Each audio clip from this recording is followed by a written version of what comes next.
Majoriti petani faham. Kita dah belanja dua, tak payah jerit. Bangun kalau nak bangun. Nak jerit apa? Isu ini memang kita ikuti. Bukan baru. Saya masih ingat sekitar 92-93 ada tunjuk perasaan besar-besaran di sekitar Al-Star. Dan saya sendiri hadir. Yang Muhammad Arau pun ada masa itu. Dan di situ kita cuba naikkan harga lantai. Tetapi masalah sawah padi, terutama utara, termasuk seberang Perai Utara, Tampau Kepala Batas, Tasigulugo, sehingga kawasan Mada dan Perlis dan Kelantan, itu kerana produktiviti sangat rendah. Jadi kadar kemiskinan rakyat. Jadi sebab itu mereka bangkitkan. Tetapi seperti kita tahu, yang Muhammad sendiri tahu, tidak ada langkah yang tegas dan berani yang dibuat sebelum ini untuk menaikkan. Termasuk 2020, 2021, 2022 tidak ada yang drastik.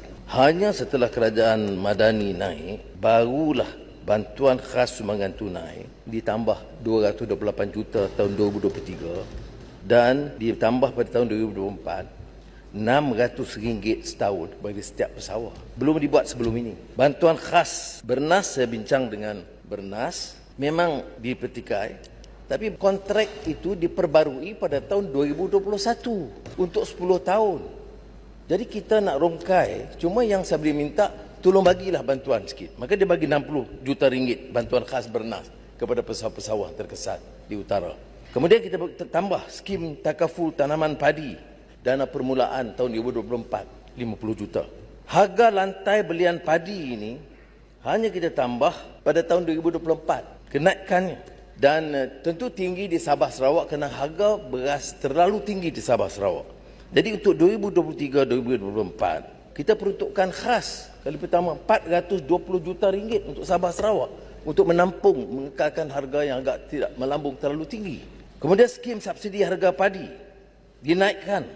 Padi bersih RM500 per tan daripada RM360. Kemudian baja dan sebagainya, termasuk RM1 bilion yang kita telah luluskan dan akan saya luncurkan tahun ini. Saya nak terangkan kepada Yang Muhammad, hari ini memang berat.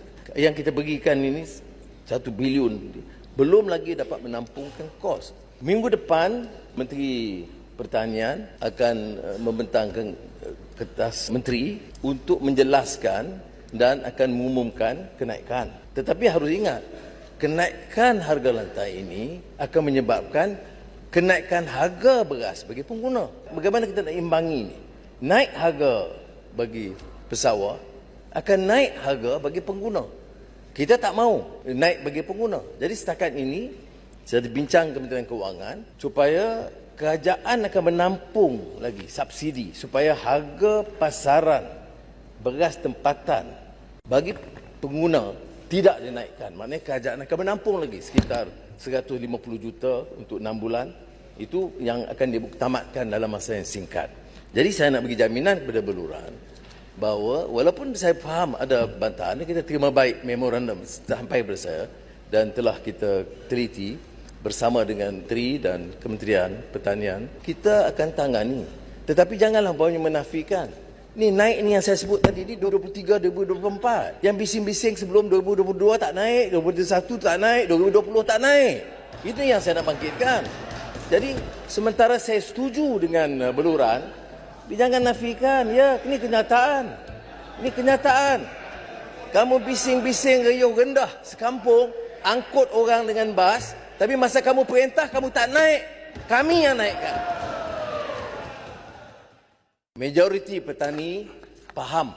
Kita dah belanja dua, tak payah jerit. Bangun kalau nak bangun. Nak jerit apa? Untuk Terengganu, bangun. Baik.